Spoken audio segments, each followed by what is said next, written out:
नमस्कार, मैं हिमांशु मिश्रा और आप देख रहे हैं the inside story. Inside story में आज हम बात करने वाले हैं राहुल गांधी की भारत जोड़ो यात्रा की और एक और जो भविष्य के लिए यात्रा की प्लानिंग तैयार की जा रही है उसकी भी।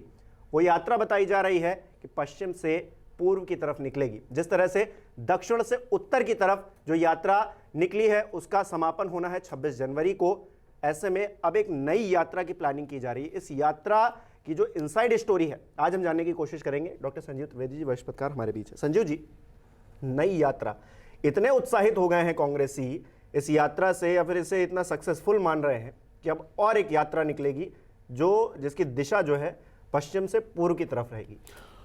हिमांशु, ये मानकर चलिए कि जो भी हो रहा है 2024 के संदर्भ में हो रहा है। लोकसभा चुनाव की उल्टी गिनती शुरू हो गई है। साल 2023 के जनवरी में हम हैं और साल 2024 के मई में चुनाव हो जाना है, अगला लोकसभा चुनाव। उस संदर्भ में भारत जोड़ो यात्रा जो मौजूदा चल रही है उसने कांग्रेस में एक नई ऊर्जा का संचार किया है। ये आकलन जो है वो केवल पार्टी का ही नहीं है बल्कि पार्टी से इतर जो स्वतंत्र आकलन करता है वो भी कर रहे हैं। तो अगर ये फॉर्मूला है और ये यात्रा चूंकि दक्षिण से उत्तर की तरफ चली है और भारत जैसे विशाल देश के सभी राज्यों को समाहित नहीं कर पाई है, तो फिर इस फॉर्मूले को पश्चिम से पूरब के लिए इस्तेमाल क्यों न किया जाए।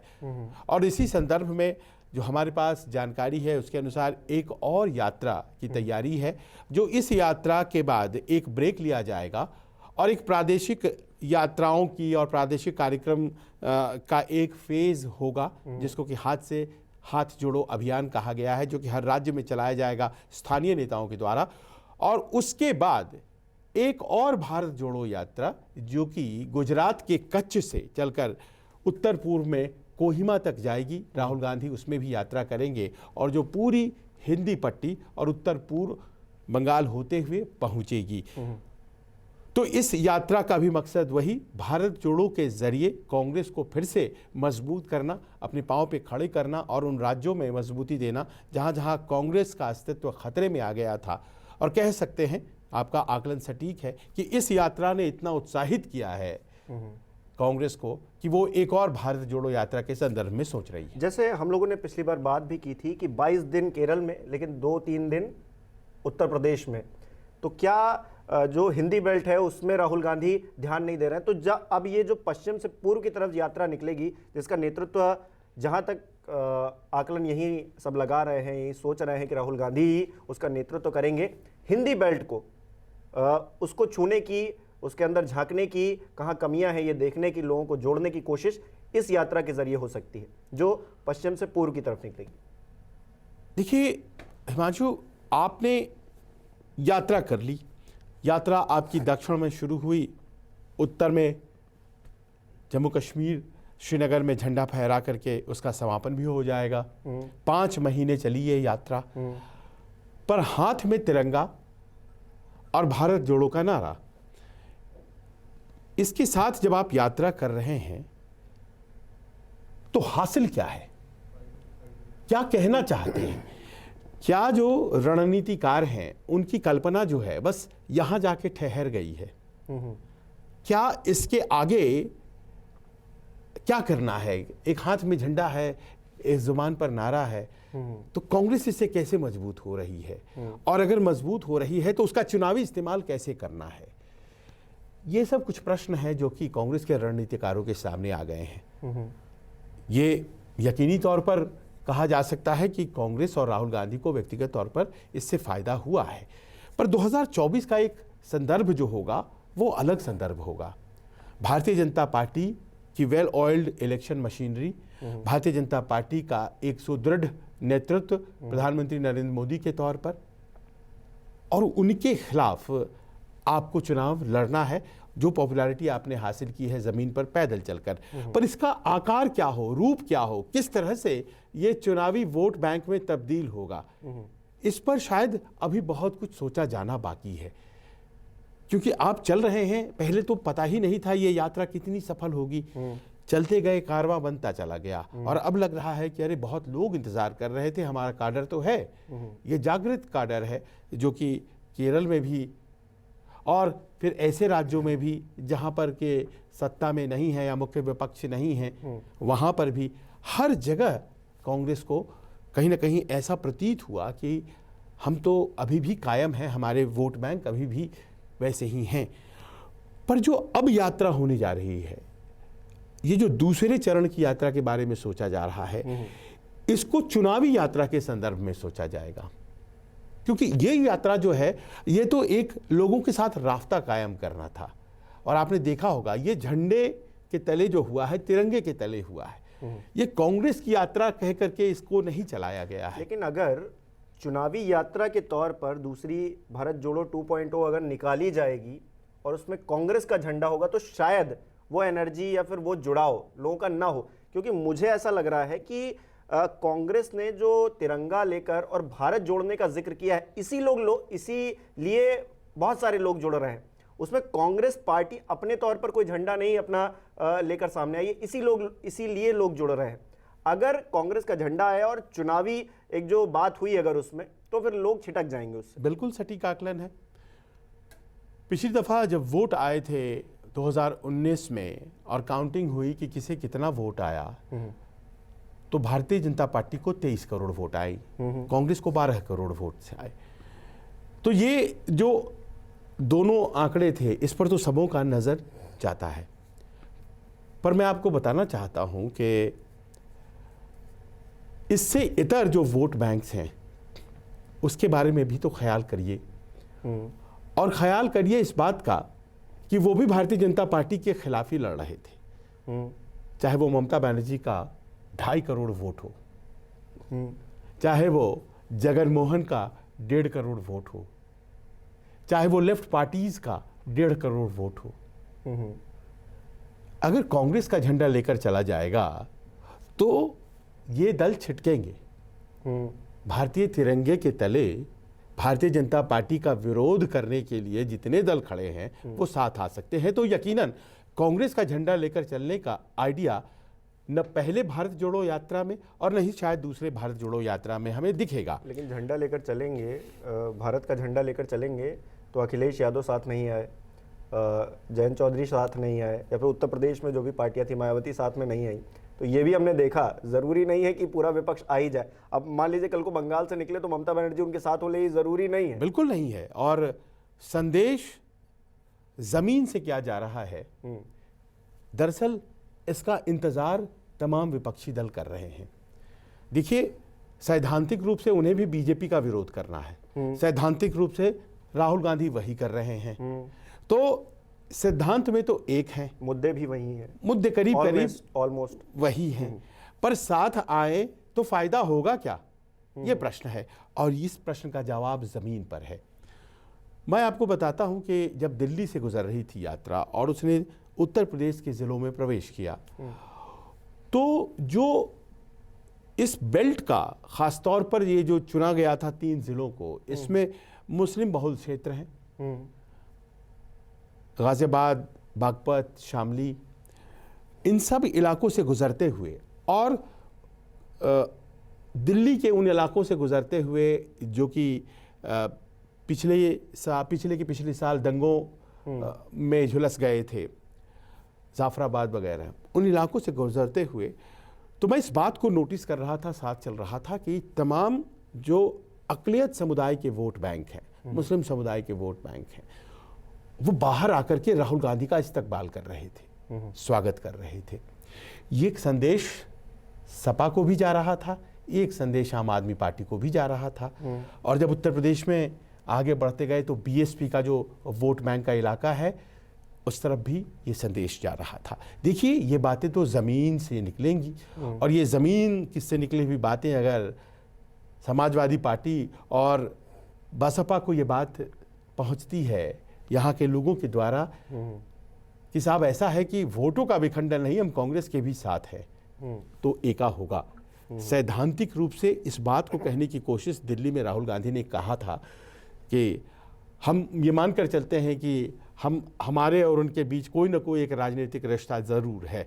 अब इस बात को वो साबित कर रहे हैं ज़मीन पर चलकर कि देखिए हमारे लिए लोग निकल रहे हैं और आप अगर हमसे अलग हैं तो दरअसल आप विपक्ष के वोटों को बांट रहे हैं। मैं लोगों से भी बात कर रहा था तो उनका भी यही कहना था।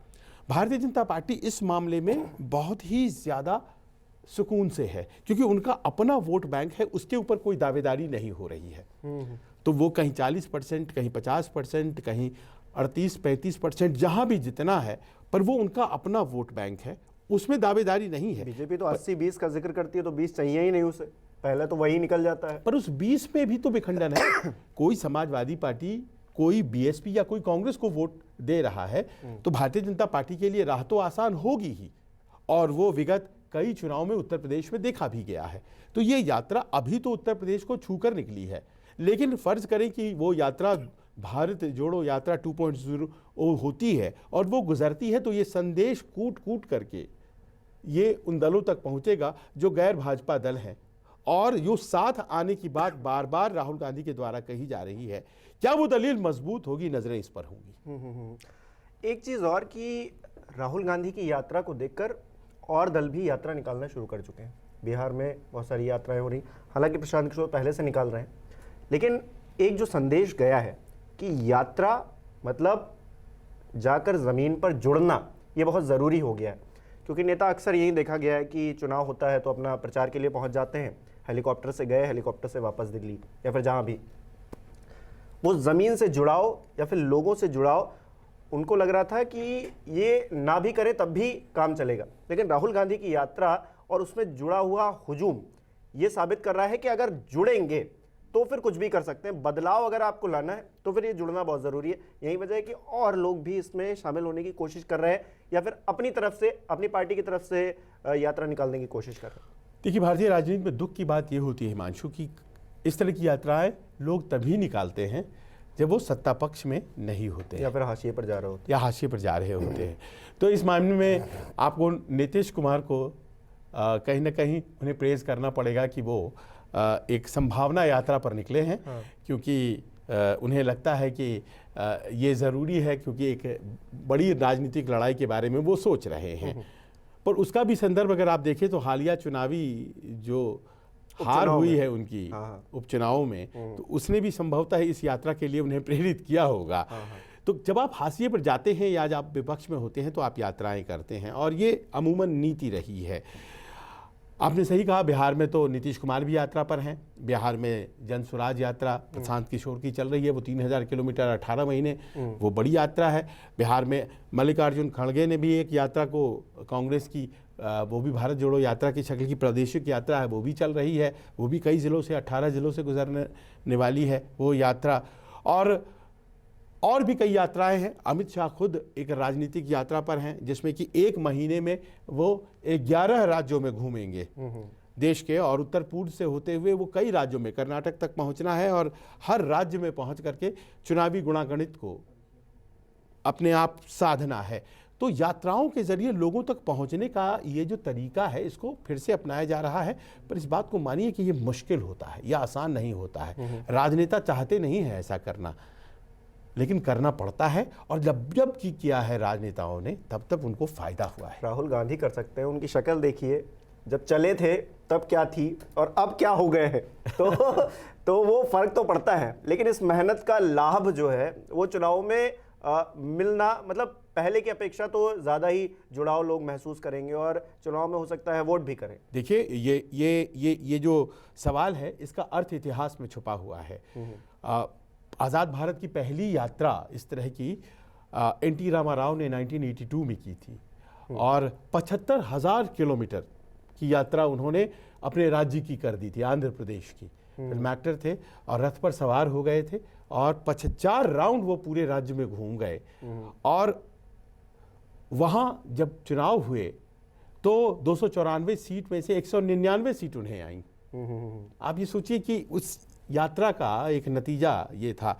1983 में चंद्रशेखर यात्रा पर चले, और उन्होंने भी कन्याकुमारी से दिल्ली राजघाट तक की यात्रा की तमिलनाडु से, और हालांकि उस वक्त उन्हें नतीजा नहीं मिला, क्योंकि इंदिरा जी की हत्या हो गई, और सारे जो वोट थे 1984 में वो उस वजह से कांग्रेस को ही मिल गए थे। लेकिन बाद में चंद्रशेखर जी प्रधानमंत्री बने अपने देश के।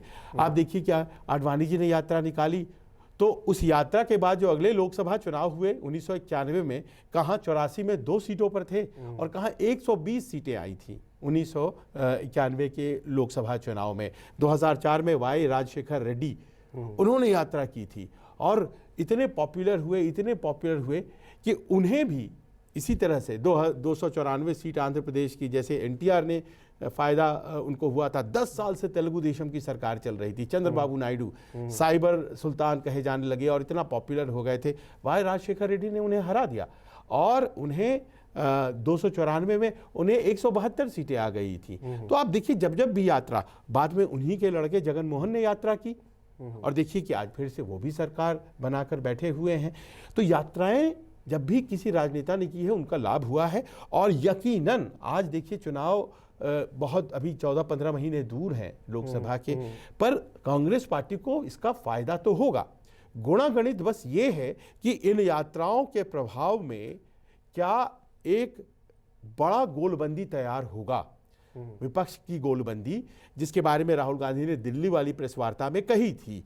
अगर आप यूं ही भारतीय जनता पार्टी से लड़ने जाएंगे तो भारतीय जनता पार्टी ने यह साबित कर दिया गुजरात में कि 52.5% मत लेकर के वो एक ऐसी दिशा में बढ़ रहे हैं जिसमें कि हिंदुत्व गोलबंदीकरण जो है उसकी 80% इस देश में हिंदू आबादी है और उनका लक्ष्य वो है। तो इसमें तो अभी और भी संभावनाएं हैं, वो 40-38 से शुरू होते होते एक राज्य में, गुजरात में 52.5% तक पहुंच गए हैं और कहीं भी उनको 40% से वोट कम नहीं आते हैं, तो जहां वो जीते हैं। तो ऐसे में क्या वो गोलबंदी हो सकती है विपक्ष में जो उस वोट बैंक को टक्कर दे सके। ये यात्रा चल रही है, अब इसमें कितने लोग शामिल होते हैं। और मैंने तो ये भी सुना है कि उत्तर प्रदेश में भी कुछ यात्राओं की तैयारियां चल रही हैं और साइकिल यात्रा वगैरह तो अखिलेश ने भी पहले की है। समाजवादी पार्टी, हालांकि उस तरह से वो सफल या नहीं हुई या चर्चा में नहीं आई, पर मुझे याद है कि 2012 में जब वो साइकिल चलाए थे, सरकार भी बनी थी, उस वक्त सरकार बनी थी। तो लोगों से जुड़ने का अपना लाभ तो होता है, कांग्रेस को भी होगा। अब ये लाभ जीत में तब्दील होगा क्या, तो उसमें बहुत बड़ा फैक्टर ये है कि विपक्षी एका होता है या नहीं। आपने जीत का जिक्र किया, चुनाव का जिक्र किया, तो आपने तो दशकों तक चुनाव कवर किए हैं, आप बेहतर तरीके से जानते हैं कि चुनाव के वक्त मुद्दे और हो जाते हैं। तो ऐसे में कांग्रेस ये रणनीति कहीं ना कहीं उसके दिमाग में ये बात होगी कि यात्रा अभी हो गई है, लोग जुड़ रहे हैं, लेकिन चुनाव आते आते अभी, क्योंकि 15-16 महीने बहुत होते हैं और 1 महीने के अंदर हवा बदल जाती है, तो ये यात्रा का जो जोश है ये बना रहे, इसलिए नई यात्रा की प्लानिंग हो रही है। शायद ये वो वाली यात्रा खत्म हो तो कोई और यात्रा की प्लानिंग हो, ताकि वो जो जोश है यात्रा से जो लोग जुड़ रहे हैं वो जुड़ाव लगातार बना रहे।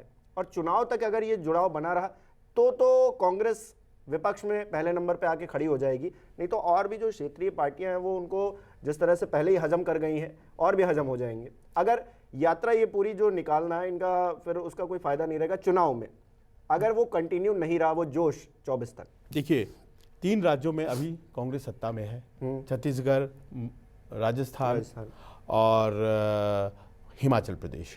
3 राज्यों में वो समर्थन से सरकार चलवा रही है, तमिलनाडु में, झारखंड में और बिहार में वो सत्ता में भागीदार है।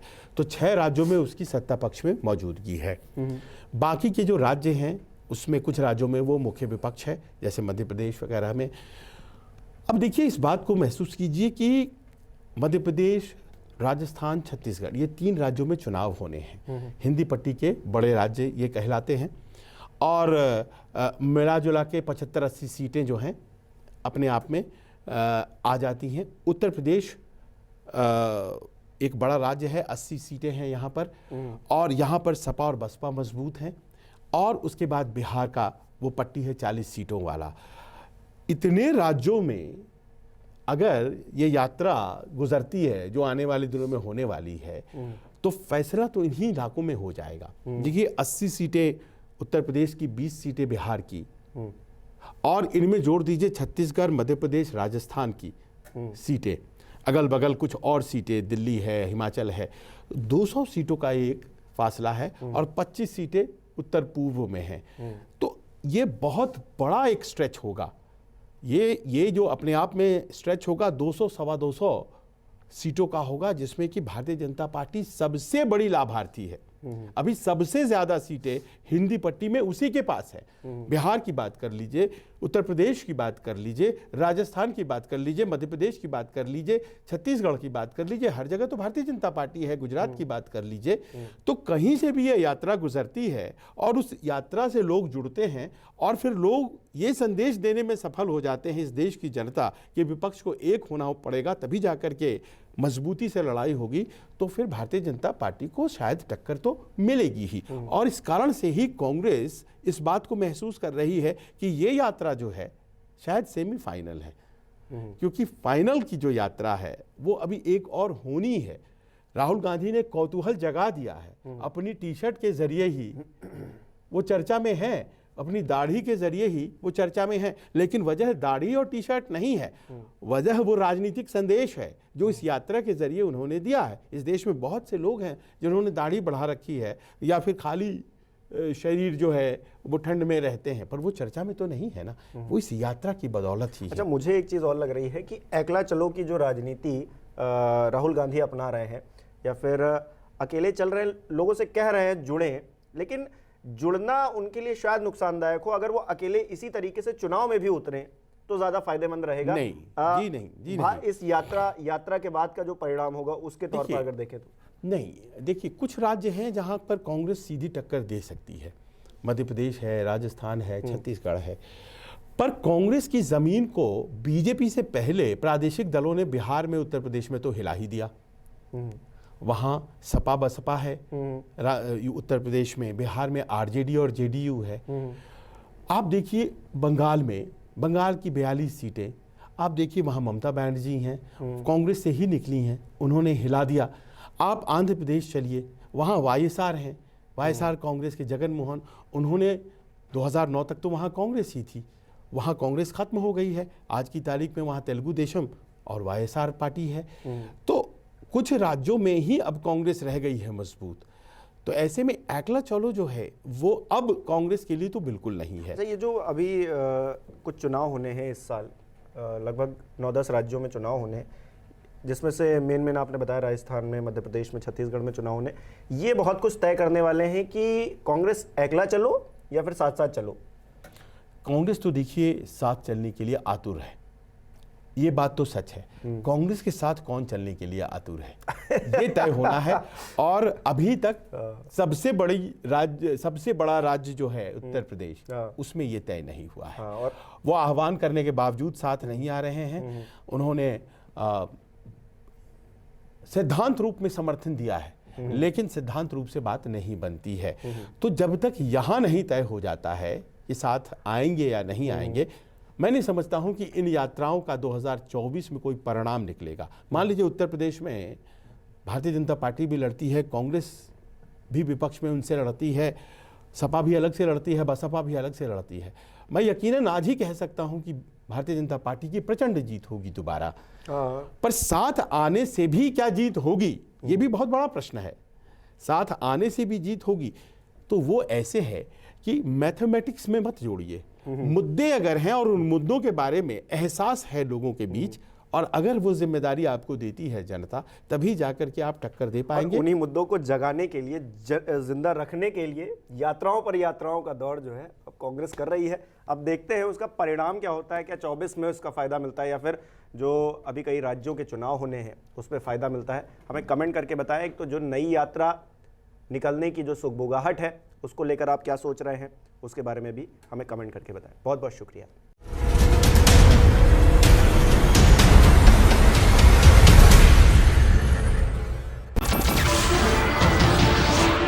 नमस्कार, मैं हूं मानक गुप्ता। अगर आपको हमारा ये वीडियो पसंद आया हो तो इसे लाइक और शेयर जरूर करें, और हां, हमें सब्सक्राइब और फॉलो करना ना भूलें ताकि आप देश और दुनिया की कोई खबर मिस ना करें। तो जुड़े रहिए हमारे साथ और देखते रहिए न्यूज़ 24।